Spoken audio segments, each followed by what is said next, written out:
Next time you're in a pickle, should you try praying to a saint? Did the bread and wine of communion actually turn into flesh and blood? Is confession supposed to look like it does in the movies? What do Catholics believe that's actually different from Protestants, and why? We're going to be asking all of your burning questions about Roman Catholicism in today's Ask the Priest episode of Theology on Air. Well, welcome back to Theology on Air. We are, of course, an offshoot of Theology by the Pint, where we gather together here in Houston to talk about interesting and sometimes controversial topics around philosophy, theology, faith, and culture, all with a good craft beer in our hand. And I'm Sarah Stone. I'm the executive director for Theology by the Pint, and joined, as always, by Evan McClanahan, senior pastor at First Lutheran here in Midtown. And today our guest is Father Frank Vera. How do you want us to call you? Father Frank? Father Vera? Father Frank. Father Frank. All right. That works.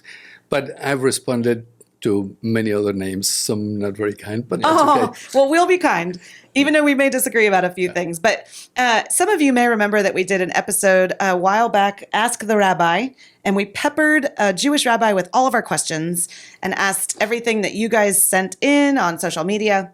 And he was gracious enough to answer all of those. And so we're going to do it again, but this time the Catholic version. Mm-hmm.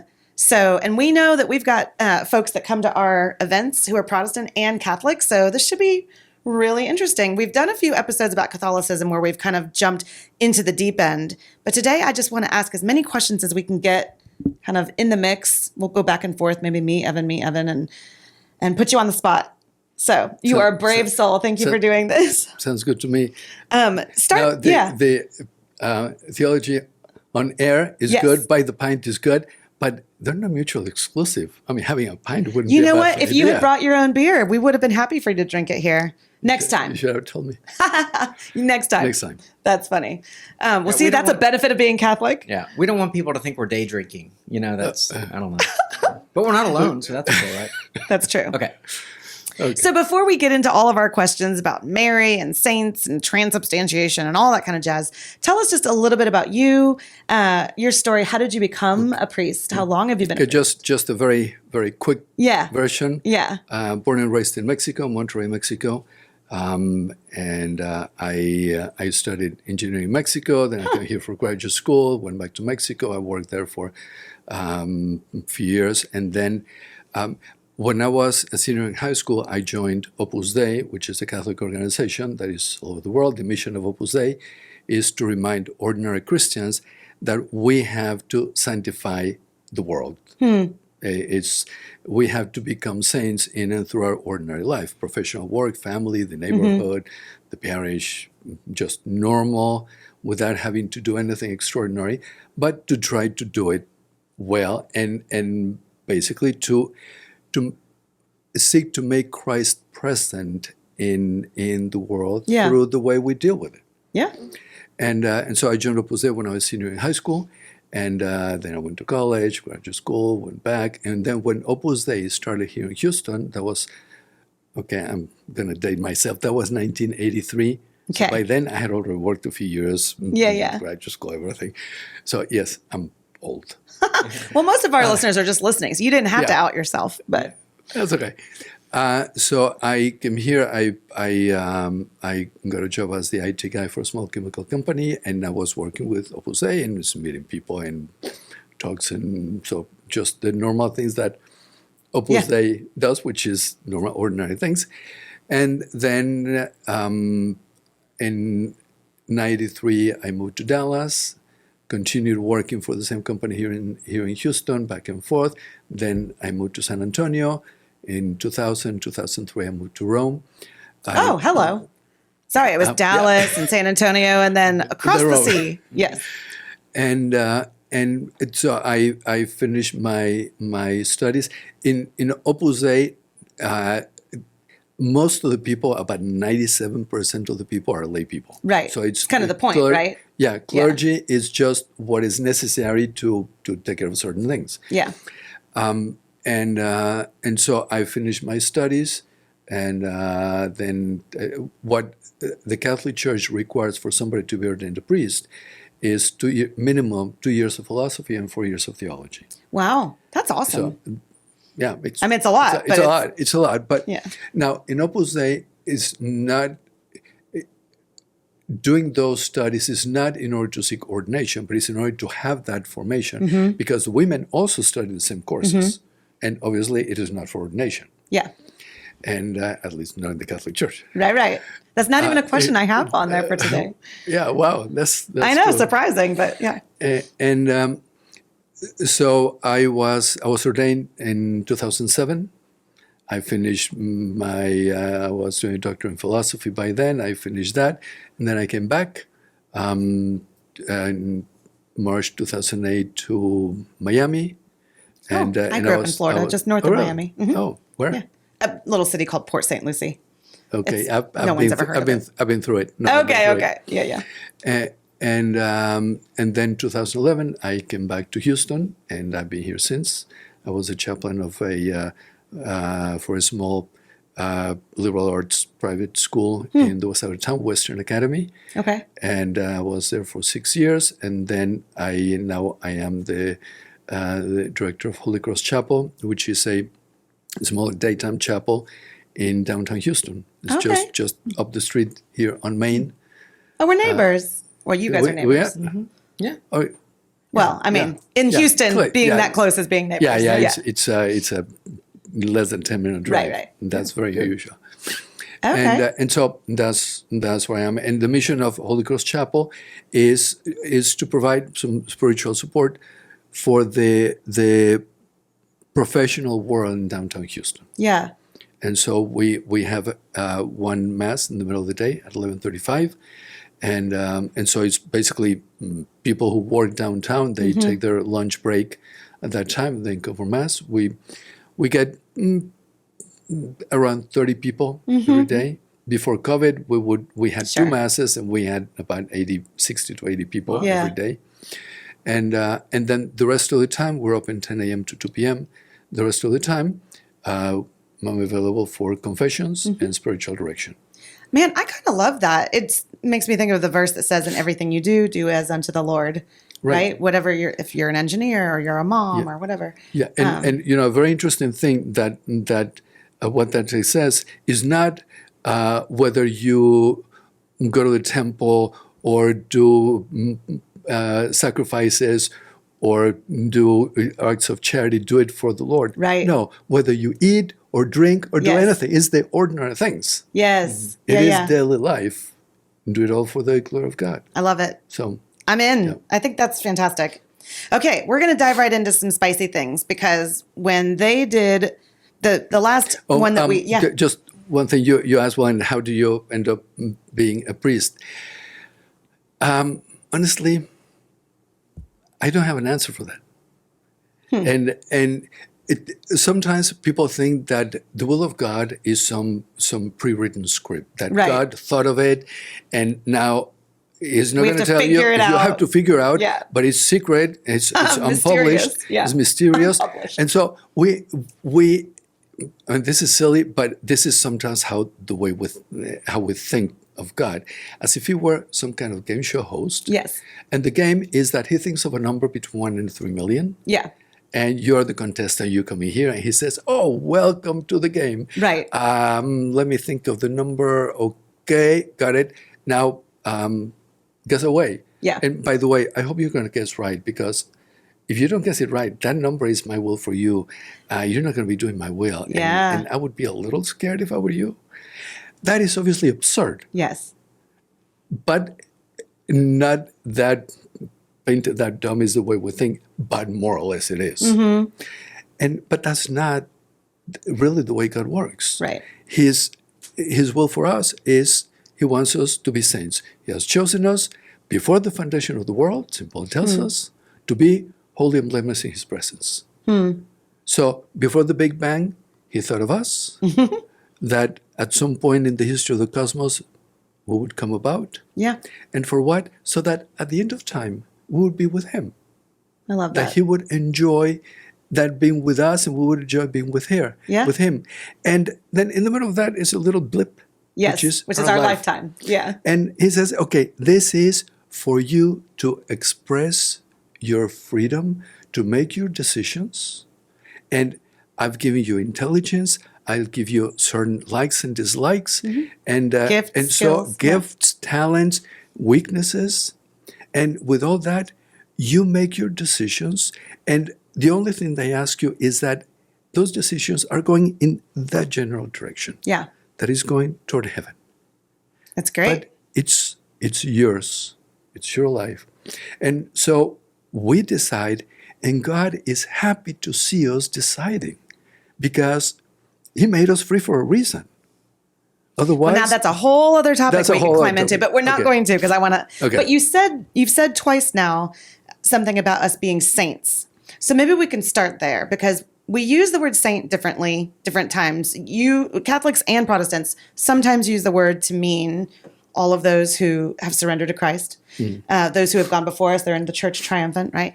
But we also use the word for like, oh, Saint Jude is the saint of this or the saint of that. So maybe give us a quick lesson on, in the Catholic Church, what does it take to become a saint like Saint Teresa or Saint Jude or Saint Arnold? I mean, we have beer here, so we have to talk about Saint Arnold. yeah, that's And what makes them different? And do you pray to them for different things? Walk us through that a little bit. Okay. So I think we use the term saint in an analogous way. So Okay. there's a similarity in the way we use saint, but it's applied in different ways. Okay. So that becoming a saint, like Saint Teresa, the canonized saint, someone who is on the list of saints. Right. They've been Is that- deputized or whatever. Yeah. So basically, that the church declares, we believe that this person is in heaven. Yeah. So that's what canonization means. That Okay. well, a canon is a list, and so Sure. it means that he. And in the literature of the canonization, it says that he has been added to the list of the saints. Okay. So it's the canon of the saints. Yeah. And so to be that is a person who lived a saintly life. Okay. And therefore, among that person's contemporaries, there were people who realized that. And when the person dies, they consider this person, as far as I can tell, is in heaven. Yeah. And so then the church goes through a very detailed and very rigorous process. And so there have to be a certain number of years that go by. It's 5 years before the process of canonization can be started. Okay. And then there's someone who proposes to the church officially. They nominate them, sort of? Nominate them. Yeah. And then the process starts. And there's a full investigation. They interview witnesses, and they write all of everything. And it's typically thousands of pages of testimony. Goodness. It is a very serious process. Yeah. And so it's a testimony of the way the person lived his life, the virtues, and then there is a declaration of the heroic virtues, so that the person lived all the virtues to a heroic degree. It doesn't mean that the person had no defects. Right. They That weren't the person perfect. never messed up, that they were perfect, because then nobody would be Right. saint. And so, but that there was always that effort to continue growing in Yeah. in the virtues. And then once someone is I've been canonized, touching this. I don't know if that ends up being a bang in the. he's okay, the you tech guy, so he'll tell you if you're Okay. doing something terrible. Okay. Just don't take a hammer to it. Okay. So And one, yeah. so then that process includes a miracle. Oh, here we go. Okay. A miracle that has to be demonstrated to be a miracle. A miracle that person performed, or Okay, a miracle, post- and here we get into all the things of Yeah. praying to the person, praying. yeah, all that was of my follow-up question. Yeah, and so is a miracle that is obtained. A miracle, by definition, is basically a violation of the laws of nature. Right. Is a miracle that is obtained through the intercession of that person. Is not a miracle that that person made. Okay. Because Is God is the one that through does the miracles. intercession, right? And so people pray to that person, please get us the grace to do this, and so asking for the intercession for the cure of this person. Posthumously, after they've Posthumously. died. Okay, yeah. So, and that miracle can happen anytime between the moment of death. So after Right. death. Things that may have happened before death don't count. It doesn't matter what people say. Oh yeah, this person was like this and flew through the space and Like Father Pia? Father Pio. Okay. Yeah, all of that is irrelevant, and private revelations and that kind of things irrelevant. Yeah. Well, that's good. We probably agree about that. Yeah, and actually, just a little parenthesis: when there's someone who is presumed to have had private revelations, the church studies all of the writings of the person, but takes those writings that supposedly are private revelation, and they take them as spiritual writings. Right. Not Canon. Not revelation itself. Right. And because we all have those inspirations from the Holy Spirit that is insights into our own spiritual life, and so very normal. So nothing spectacular, and so it doesn't matter what the revelation was. And for the church, is a spiritual writing just like anybody else's. Okay. Let me ask you one last question, and when we're moving on to the next thing, and Evan, you're going to be up. So once these people have made the list, like some of the ones that we listed, St. Augustine, St. Teresa, whatever, then do Catholics here and now, while they're alive on earth, pray to those saints, or do they pray sort of through the saint? Like, how does that work? Yeah, it is, well, just to finish the thing, it requires 2 miracles. Oh, 2 miracles. It's just every time it comes back to him, it's another thing. No, the thing is, one is from the moment of death. Yeah. And then that is for what is called the beatification. And to that point, the church is saying, as far as we can tell, this person is in heaven. But to that point, is a human judgment. Sure. Is our assessment. But then from the moment of beatification, there has to be another miracle. Okay. And then that is the confirmation by God. Okay. Like he's saying, yep, that you've got it judgment is right. Okay. And that has to happen after the beatification. Okay. Now, typically, miracles are medical. The ones that are used, there are many miracles that may happen, but the ones that are used for this process are typically medical, because in those you have a whole bunch of records prior to the cure. And so there has to be clearly that this person got cured. That is not explainable. Is not a scientific miracle that the medicine worked especially well. If there was medicine for it, then it doesn't count.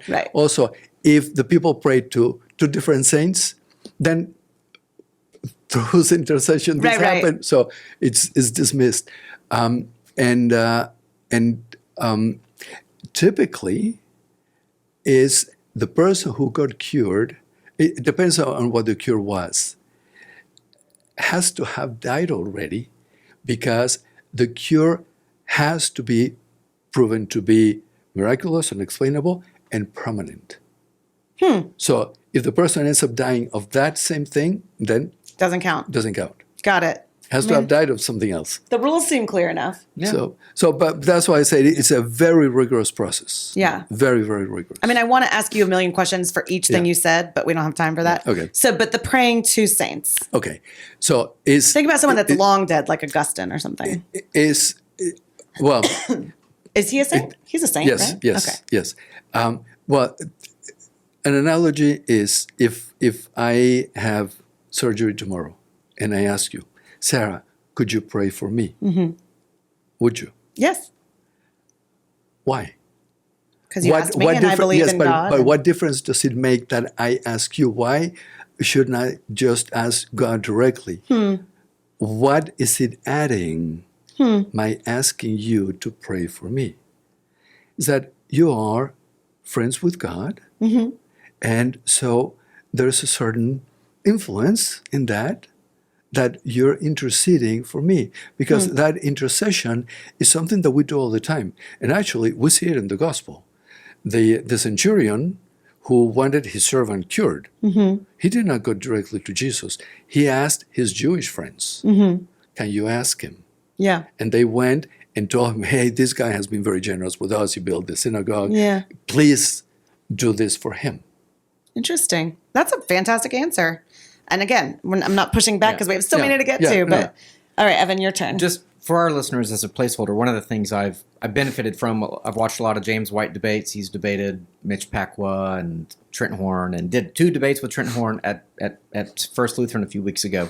So the nice thing about debates is that both sides are presented equally. So I'd encourage people to check that out if they really want to study some of these Roman Catholic issues. But that said, saints, keeping track with that, because I think Protestants would argue it kind of becomes a gospel issue, which is, do saints have a kind of overabundance or just an abundance of merit that they can disperse to those who ask? So there's this concept of the treasury of merit, which seems to deal with purgatory, at least in the old days did.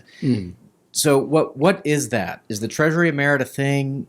How does it get full? Hey guys, Sarah here. Sorry to interrupt what I'm sure is an amazing podcast episode, but I just wanted to tell you that Theology by the Pint is growing. We are now a 501c3 nonprofit organization, and we're expanding. This coming year, with your help, we'll grow our reach by adding events in multiple Houston suburbs, as well as launch a youth version. Don't worry, those will be pints of iced coffee, not beer. We're adding follow-up conversations to reach the spiritually curious and the unchurched. We're also growing our connections and partnerships with more local churches, and you can help us grow by praying for us, by telling your friends or church about us, and of course, by partnering with us financially. To donate, go to theologybythepint.org/give. You know, if each of our podcast listeners gave $100, we would reach our annual budget right then. Consider donating today. Okay, enjoy the rest of the show. Can I withdraw from it? Well, you're a Protestant, so you're out of the running. Hypothetically. Yeah. I think the concept is not so much, well, yes, merit, but it is friendship. It's friendship with God. That, how do we become friends, closer friends with God? Is you can say that it is merit of having led a good life, but it is about a personal relationship with God. Yeah. And I think obviously the prime example is Mary, and I'm sure there's going to be a question about Mary. That's what's coming next. And I think there is one really interesting scene in the gospel. I bet I know what you're going to say. I'm sure you know what I'm going to say. The wedding at Cana. The wedding at Cana. But there's a little detail about the wedding at Cana that typically is not pointed out. Okay, the gospel simply tells us she noticed they were out of wine, and she asked Jesus. She told Jesus they're out of wine, and he said, "So yeah, it's not my time yet, it's not woman." my time." and the gospel doesn't tell us that she said anything, right? And she just went to where the guys were and did whatever he tells you. So what happened there? Yeah, she noticed that there was a material need. Whether the bride and groom knew of that need or not, we don't know. Right. Maybe they knew, maybe they didn't. But we can presume that they didn't at that point. So Mary realized it, and so she probably talked to the attendants there. She probably noticed that some people didn't have wine, so she called somebody, "Can you bring some wine over there?" Right, and they're like, "Ah, and we're said, out." We're out. What do you mean out? Let me see. Yeah. I'm sure she wanted to see because guys don't know how to look. And That's cute. And so she realized they're out. Can we buy more? We bought everything in the district. Yeah. She realized the only choice is to ask Jesus. She went. Jesus was probably chit-chatting with his friends. He still had wine. So she just kind of goes next to him, looks at him, and he says, "Yes, they have no wine." So she probably just looked at him and smiled, and he knew there's no getting out of this one. And what is very interesting is what Jesus says. This is not my time. Yeah. My hour has not come. This is not the plan. The Father and I made the plan, and this is not part of it. Do not ask me for it. And what did she do? Says, do whatever he says. She ignored him. and hooked his arm and started walking. Woman, what? And so as she was walking, probably greeting people, hi, is my son. And then gets to where gets to the back and the workers were. And she steps back to whatever he tells you. And she just lets it happen. Jesus probably looked up and said, Father, what am I going to do? And he made the miracle. What would have happened if Mary had not been the one who asked? If the bride and groom had noticed that they had no wine. Oh my goodness, we have no wine. And then the groom had gone to Jesus. Excuse me, Jesus, do you know we miscalculated a lot of gatecrashers, and can you make us a little wine? Would he have done it? I tend to doubt it. You think there was something special about Mary? And the relationship she had his with mother, Jesus. And the thing is, she only hinted, and he changed the plans. Because that's very important. That he said, my hour has not come. This is not the plan. But something changed. Something It's not in the changed. text, but we have to sort of figure out the what thing is, might have. Yeah. obviously it changed. Yeah. Because he did the miracle, even though his hour had not come. So the plan, he modified the plan because she hinted about a material need that Sure. somebody had that probably they didn't even know they had. Yeah. So to me, that is the power of the intercession to the max. I can just as I'm noodling through this, I'm thinking if people now pray to Mary with that same kind of, hey, you've got Jesus' ear kind of mentality, I would worry that people would start to think she actually had more power than Jesus, right? Because she made something happen that, to your way of thinking, he wasn't ready to do or wasn't going to do until she asked. So is there a danger of people actually putting Mary above? No, because she has no power. Because she couldn't actually do the miracle. She just had the influence. Right. Her power is that she can ask and that Jesus pays attention to his mother. Sure. And so is that power? It's a certain kind of power, for sure. It's a kind of power that is a power of influence. But why would she have that power? Was it that she had authority over him? No. He loved her. Yeah. I feel like if I told my kids to turn water into wine and they were able to, that they would. They Because they would. want to obey me. They would. Okay, so that's the beginning of the Mary stuff. But do you feel like you got your question answered about the treasury of merit?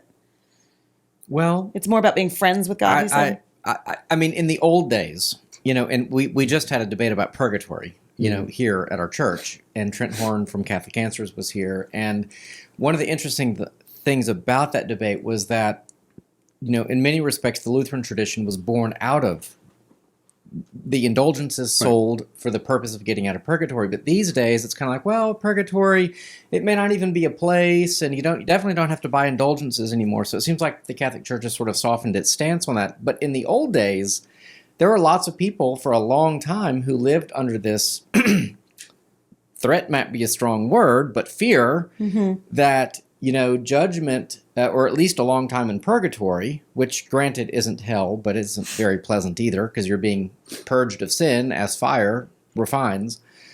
And so the idea was, the church had the authority, but it could dispense these merits from this treasury. So it was a pretty explicit teaching. Like a bank. Yeah. And so has that teaching changed, or is it just not emphasized, or? No, it hasn't changed. What has changed is the way in which some things are explained. And yes, when the complaints that Luther had, many of them were completely reasonable. There were abuses, and they needed to be changed. And the church agrees that some of those things needed to be changed. What the church disagreed with is the solutions that he had, because in his solution it was throwing out the baby with bathwater. That's fair. And so the Catholic Church says no. Is if your head hurts, you don't cut it off, you heal it. And so that's what the Counter-Reformation which is the Council of Trent, is looking at those abuses which were real and addressing them. And part of that was the indulgences and all of that. There were some people, there were some clerics who were doing great business selling indulgences, and that's clearly an abuse, and that's called simony. It's called what? Simony. It comes from Simon, or simony. Simon the Magus in the Acts of the Apostles, Okay. who wanted the apostles to impose the hands on him, so that he would have the power to impose hands and to do miracles. And they said, you're trying to use this power of the church for your own purposes. So that's the sin of simony is a very serious sin, which is about selling sacred things, pretending to sell something that is sacred because it is sacred. Now, Right. you can Being sell it, opportunistic and right? Yeah. You can sell the item as an item, but you cannot say, well, since this was blessed by so and so, it's a surcharge. Sure. Surcharge of something. That's what you cannot do. Right. And so there were clearly abuses. The merits is really the prayer of people with sanctity, the holy lives, and that's the contemplative monks and nuns, the contemplative congregations or religious orders. They pray for the world and for people, and so the church can apply that, but it's not a negotiation, and it is sometimes people may want to do it a kind of a mathematical, transactional. yes, and that's not the way the church sees it, even though sometimes people may take it that way. Yeah. But it is God's graces, and we trust in God, and so the parable of the prodigal son, the son decided what he was going to say, and that was his conversion. But then when he gets to his father is not interested in hearing what he had to say, because when he came back, the father knew, Yes, he has converted. I don't need anything else. And so it's the graces and the merits is the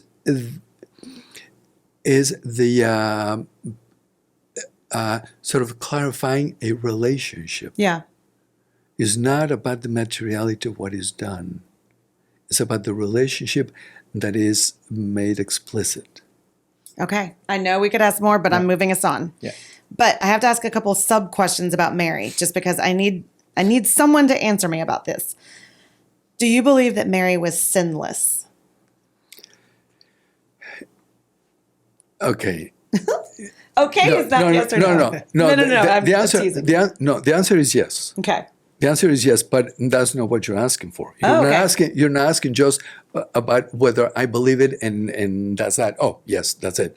No, but what is the backing for the church believing that? Yeah. Okay. Well, that she is addressed as full of grace, and that is, she is the only person that is addressed that way by an angel, and so is full of grace. The Lord is with you. Blessed are you among women. So there are some things that are said that are not, you're just one more. Now,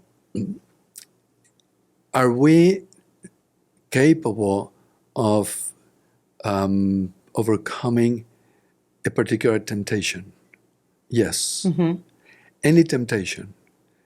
You take them one at a time. Well, is this person capable of being faithful and not giving in to this temptation? Yes. Okay. Now, what about this one? Yes. Okay. Now, what about this one? Is it possible? Yes. And every single one of them, it is possible. Just like any good hitter can hit any pitch. but one at a time. So is it possible for this guy to hit this pitch? Yes, it is possible. But the fact is, nobody bats 1,000. Yeah. Except for Mary. Except for Mary. And but there is the sort of those statements by the angel that say those things are quite extraordinary. Yeah. And then the one of the one of the arguments that the theologians have used is that it was fitting. So, and basically what we're talking about is the Immaculate Conception. The Immaculate Conception is that Mary was conceived without the stain of original sin. Right. There was a big argument between St. Thomas Aquinas and I think it was Duns Scotus. Okay. And Duns Scotus was saying, yes, she was conceived without original sin. Thomas Aquinas was saying no. And Aquinas' argument was because in that case, she would not have needed redemption. Right. And that is not possible. And Duns Scotus' argument was she was conceived, she was redeemed in the moment of her conception. So it was at that moment she was redeemed, and so she was never under the influence the influence of the devil. Okay. So what do you do with verses like, and this is all the pushback I'm going to give just for time's sake, but verses like, no one is righteous, no, not one, all have sinned and fallen short of the glory of God. You just, those words all are for everybody except for Mary? Yeah, basically. Yeah. Well, it works. It's because the thing is, it's a very unique role that she played. Sure. So you cannot. It's not reasonable to apply the same things to her, even though she was a normal human being. Well, she was a normal human being, but also sinless, which is not particularly normal. Right, but it's every battle she won it, but it's one at a time. She was still offered the same temptations as everybody else. She still had temptations. Sure. And sometimes that makes people nervous. So had Jesus. Yeah. And so it was the what makes a person capable of overcoming a temptation can be just grit. White knuckling, Yeah. grit. But that works only so far. Sure. You cannot keep a struggle like that forever. But what can do it is love. Yeah. And there are sacrifices that we're capable of doing out of love for another person that we would not do for our own personal benefit. Yeah, no, that's so beautiful. The more we love another person, the more we love the people that are in front of us, the people that God has in one way or another entrusted to us. This year it is for us to be a good person. Yeah. For their sake. Because we want to. So you mentioned your children. So yeah. How many children do you have? 2 children. I have 2 children. So you want to give your children the most awesome mom in the world. Yeah. So whatever it takes, you're willing to do it. Sometimes it gets kind of difficult. Sure. But the desire is there for their sake. Yeah. And so when a person has a greater love for God, then the eagerness to overcome the temptations is that much greater. Oh, I agree. I think we could probably agree about that. I'm going to leave Mary alone for a minute and turn it back over to Evan for whatever he wants to do next. I want to ask about, because, you're a priest, I'm a pastor, and I would argue... I'm nothing. I have... No. I'm kidding. Well, you're a saint. Actually. Oh, look at well, but a certain kind of saint. Well, haven't that may be, but beatified or canonized. It's one of those uses in Scripture, right? Because Paul talks about the saints. I know. I'm being silly. Paul says to all the saints in Rome, send greetings, etc. Yeah. But okay, my question ultimately is what does kind of the priest do for the people? And let me just a little bit of background quickly.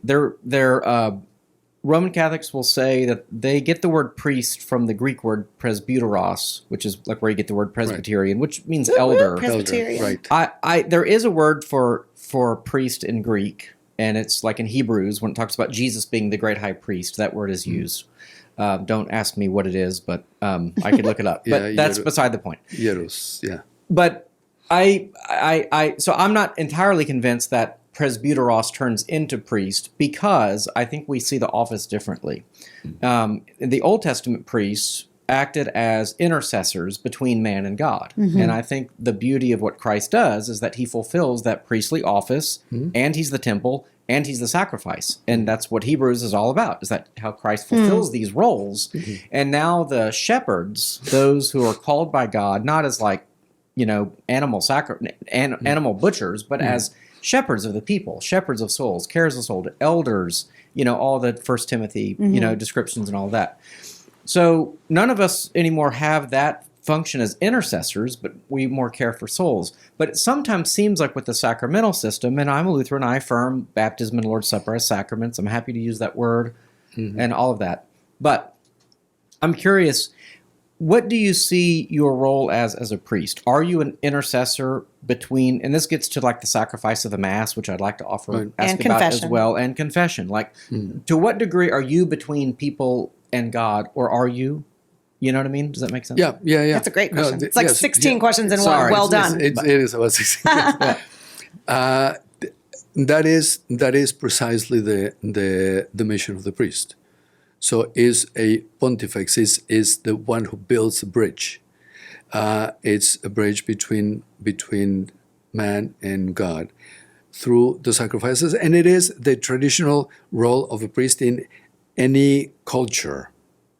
Is the pagans have all the priests and so on, and the sacrifices, and the particular role, the difference between being a pastor, a shepherd, and being a priest in this sacramental way is precisely the Mass. Okay, here we go. Because it is, well, and the thing is, the Mass is completely scriptural, and in the New Testament is very clear. So there are a number of places that are key. When you say the Mass, you mean the Eucharist, the Eucharist, the communion, the Lord's Supper, the Eucharist, and you mean specifically that transubstantiation, as we would say. Right. So Christ is physically present in that space. The bread and wine become the body and blood of Christ. Become the body of Christ, right? Okay. And so, and that is something that Christ entrusted to the apostles. So he entrusted them that particular mission of offering that particular sacrifice. And as St. Peter says, but St. Peter gives a priestly sacrificial role to everybody, because he says that we are priests of our own lives, offering sacrifices in Christ acceptable to the Father. So the priestly role is there, at least in that context, at least regarding our offering our own life. Now, you have the Last Supper, and you have some statements by St. Paul that make reference to the Lord's Supper in ways that, if it is just a memorial, what he's saying is insane. It's absurd. I agree with that. We're on your page on that one. Yeah. Maybe. More or less. Okay. More or less. Okay. I'm not a Baptist. Calm down. Okay. We're going to talk about that too. And there is the John 6, the Sermon on the Bread of Life. Eat my flesh and drink my flesh, drink my blood, which is insanity. It is a little crazy sounding. For the Jews, what he's saying is just absolutely horrendous. Not just because it's gross, but because it goes against what is in a lot of the laws that they had about not eating the flesh with its life, with the blood, and so on and so forth. So, and Jesus says that very clearly. Now, some argue that he's talking symbolically, because then after that he says it is not the flesh that gives life; it is the Spirit. However, when he has said about eating the body and drinking the blood, and many say this is a hard teaching. How can he give us his flesh to eat? And many stop following him. If he had meant that in a symbolic way, he would have said so. But he turns to his apostles and he tells them, are you going to go away also? So basically, he's saying, these people understood me literally, Right. and I am not changing what I said, which means they understood exactly what I meant. Is it also too hard for you? And Peter doesn't say, oh, no, we understand that you're talking symbols. He says, I have no idea what you're talking about, But where else I would trust we go? you. I trust you. Yeah. You have the words of eternal life, and what you are saying is the words of eternal life. I don't understand it, but how else am I going to understand this? So the fact that he challenges them is saying that what he said is very literal.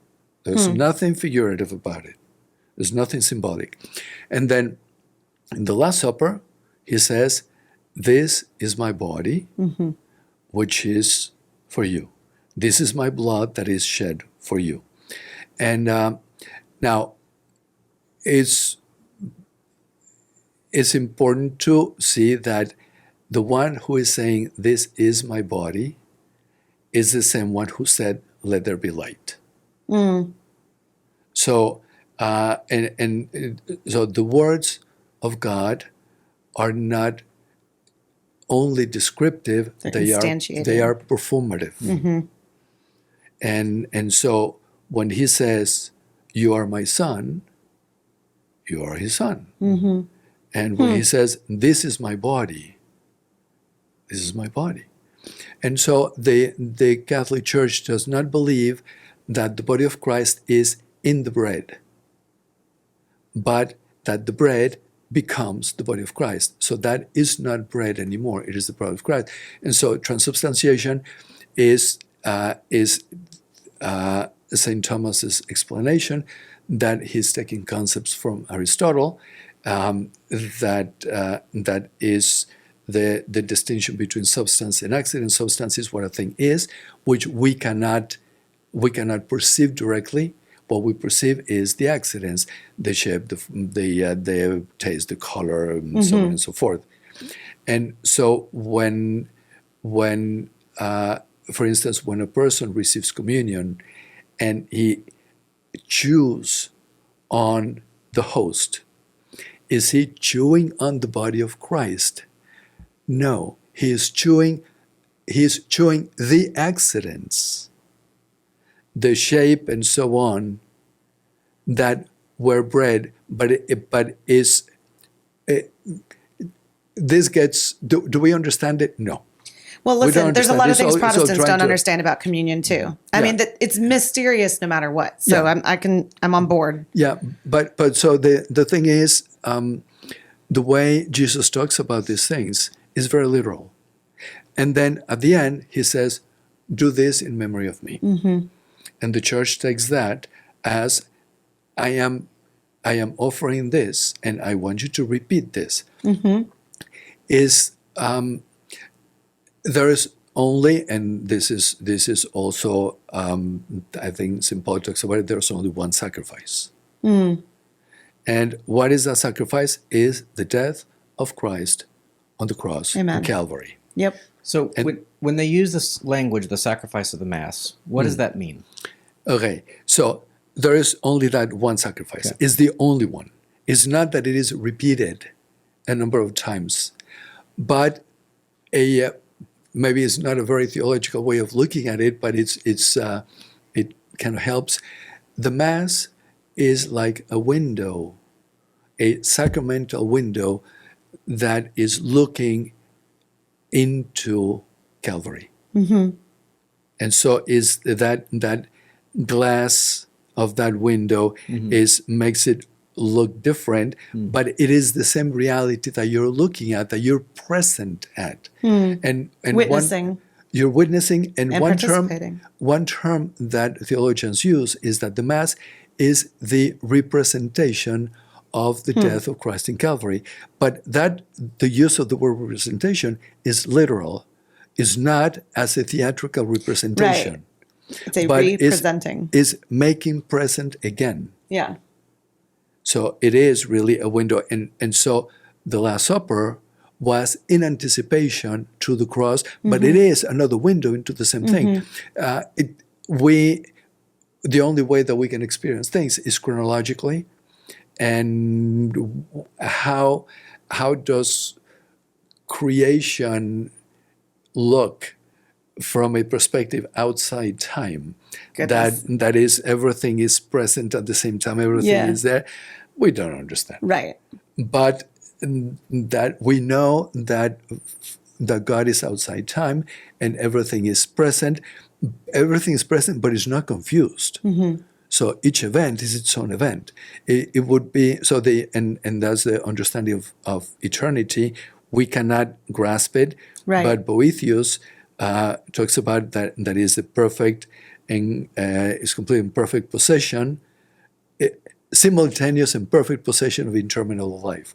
It's kind of, it describes like being on a mountain looking at a parade, that you're looking at the whole parade. Yeah.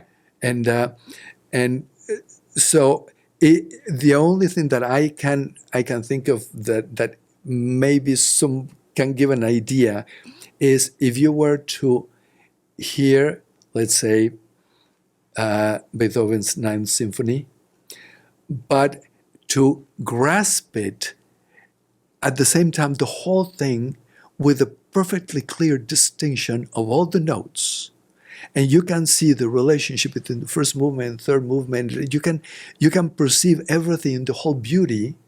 It's like vision works differently. You see a painting and you see the whole thing. You see the relationship of one end with the other. In hearing, it's sequential. But hearing the symphony like that, if we could capture it, that's what the sense of that eternity, which is the ever-present reality. I love that. I love the distinction of representing. And again, so many questions we could ask, but I'm going to try to squeeze maybe two more, and maybe you can get one more too. But I want to get to at least one question that one of our very own Catholics had. But to get to that, I want to ask a little bit about how we might see sin differently. So I'm wondering if you can paint a picture about mortal and venial sins. How do you make that distinction? Where do you find that biblically? And then if someone sins, I think the Protestant view of this from the outside looking in, at least, is that if you mess up, say right after Mass or confession, then you're really not okay again until you kind of re-up on both of those things. So then you're kind of living in this dangerous zone where if you died after you did something terrible, you had sex outside of marriage or something, and you hadn't yet gone to confession or taken the Eucharist, are you in trouble? So two questions. What are the venial and mortal sins? And then how is sin dealt with, if that's a fair way to say it? I'm going to backtrack a little bit from that. And is what is sin? And what is the moral law? The moral law is in principle is the Ten Commandments. It's much more than that. But so it seems like it's a set of rules that have been imposed. Okay. But I think a better way of looking at the moral law in general, than the Ten Commandments, is the user's manual. Okay. When you buy a car, you read the user's manual. And I don't, but I get the illustration. Yes. And so, because you can decide, okay, this is my car. I can do with it whatever I want. Right. I don't need to listen to somebody else telling me how I'm supposed to use the car. And so they tell me that you have to put the water up there and the windshield wiper here and the brake fluid here and the fuel here. And that is nonsense to me. Right. I am an intelligent, independent thinker. Yeah. And to me, what makes sense is, there's a little lever here that you pull it, and there's a little door that gets open here on the side. I'll just put water in there. I just put all the liquids there. Yeah. That's clearly for liquids. And so what makes sense to me is that all the fluids go in there. Sure. Well, you can do that, and the car will continue working for a little bit, but you're causing tremendous damage to it. Yeah. The moral law is like that. is the user's manual, is what you need to be aware of to take good care of that entity that has been entrusted to you, which is yourself. I love it already. is I think your we'd all be human on the nature. same page about that. And, Sounds good. And so sin is not the breaking of a rule, but is the not following the user's manual and therefore causing damage to yourself. Fair. That's fair. And so what is needed is to repair that damage. Mm-hmm. And is God offended? Is God hurt by our sin? Yes and no. No, in the sense that it would make no sense if we, with our actions, can actually cause damage to God Sure. himself. So it's not that. Then in what way it is an offense against God? Is that he loves us so much that it pains him to see us hurting ourselves. Agreed. And he is willing to do anything in order to help us repair that. Okay. So that could preach it either any of our churches. But only in the Catholic Church do we find this distinction. Well, both my questions remain because Venial and mortal. Well, Right. well, just to kind of go with where you were going with the user manual, I think we would all agree that we're damaging our own lives when we are not doing things the way God's best. The way God designed us, basically. Exactly. But I'm not necessarily talking about flourishing of life. I'm talking about where we stand in our justification or salvation. So in other words, I think we would both agree that if we did something ugly to if I called you a yucky name right now, that's not going to put me in danger of not being saved, right? Like, I get in a car accident on the way home, I die. I'm still going to go be with Christ, even though I have that blight on my record. But I guess where does that break down? Because it seems like that might be the Catholic teaching that you can in and out of salvation. Yeah,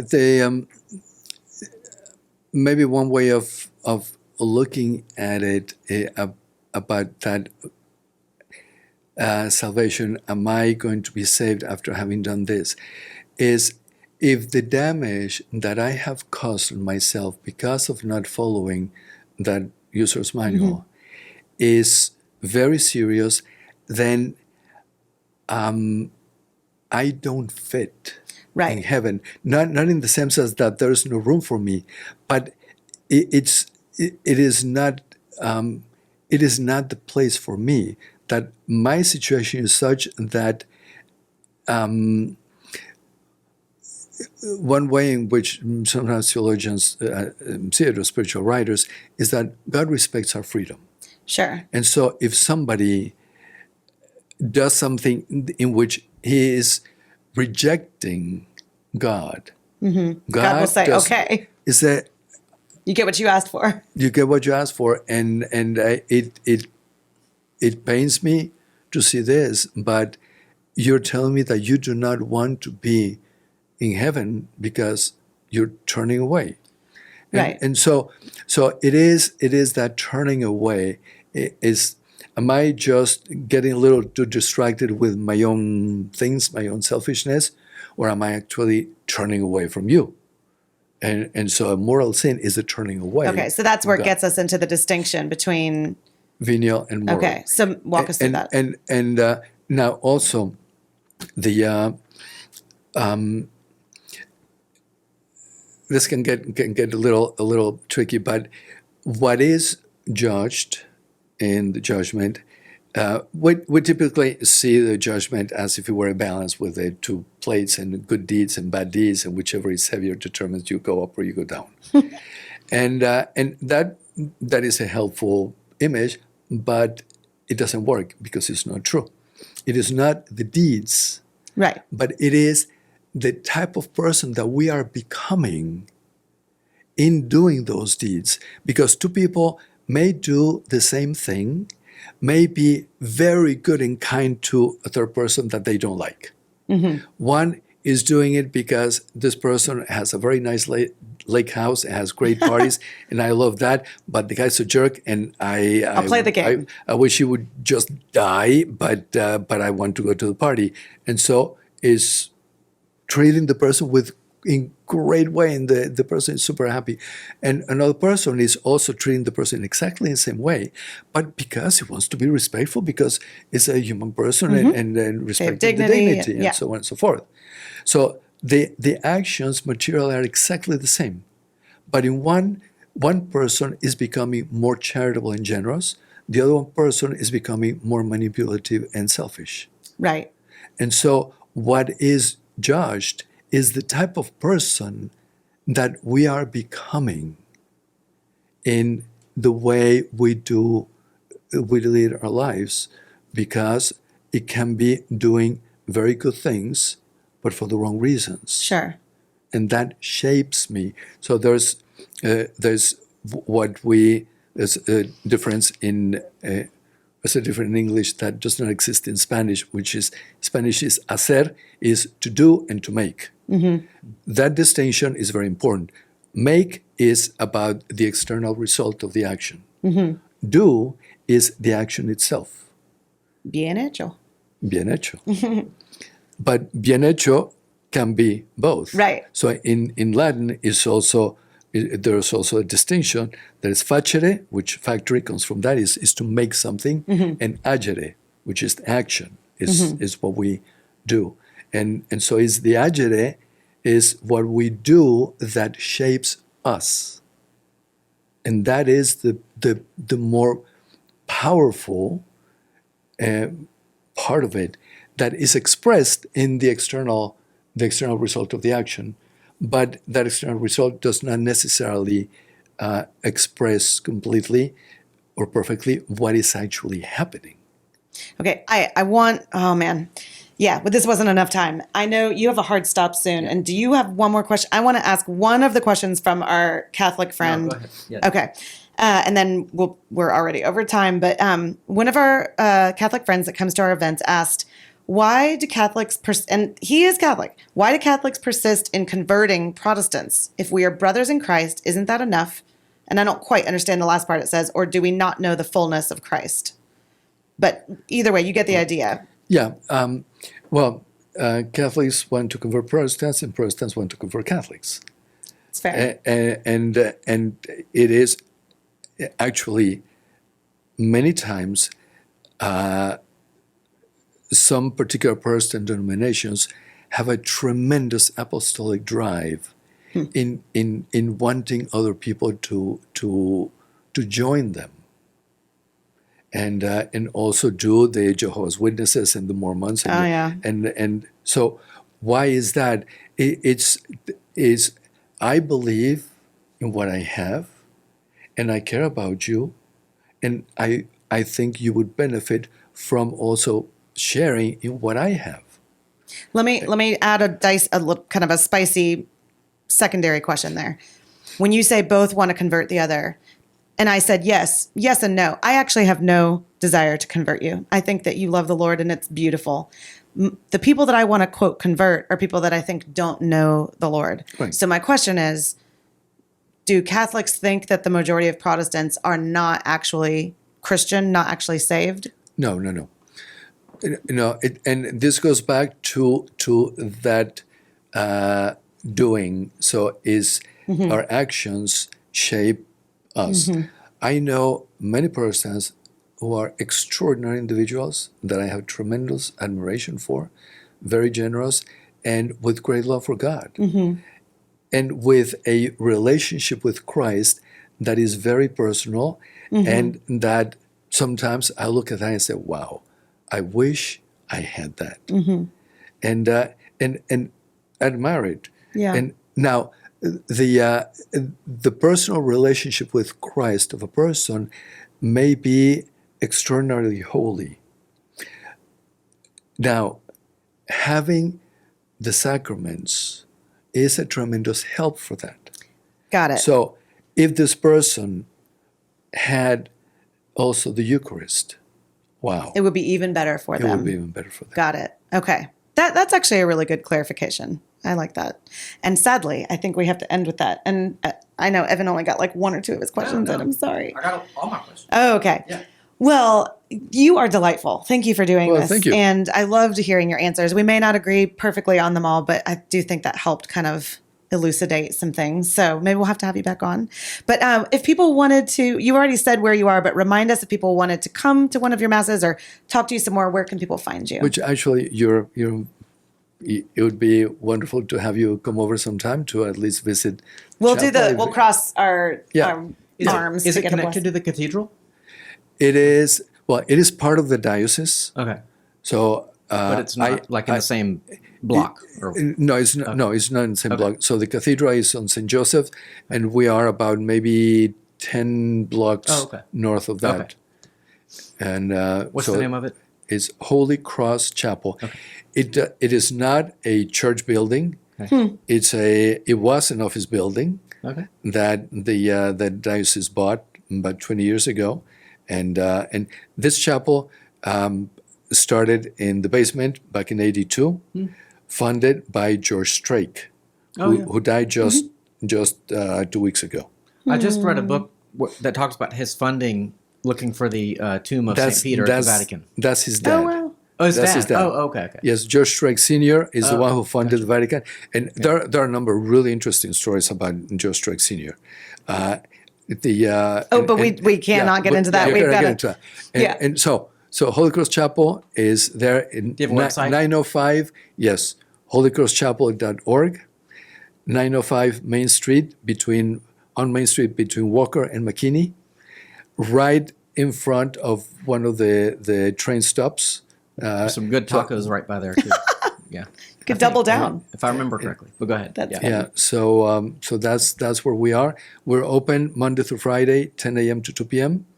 And I'm there most days. There are some days when I have retreats and things in other places, but so I'm there, and it will be great to have anybody give Stop me a by. call. Okay.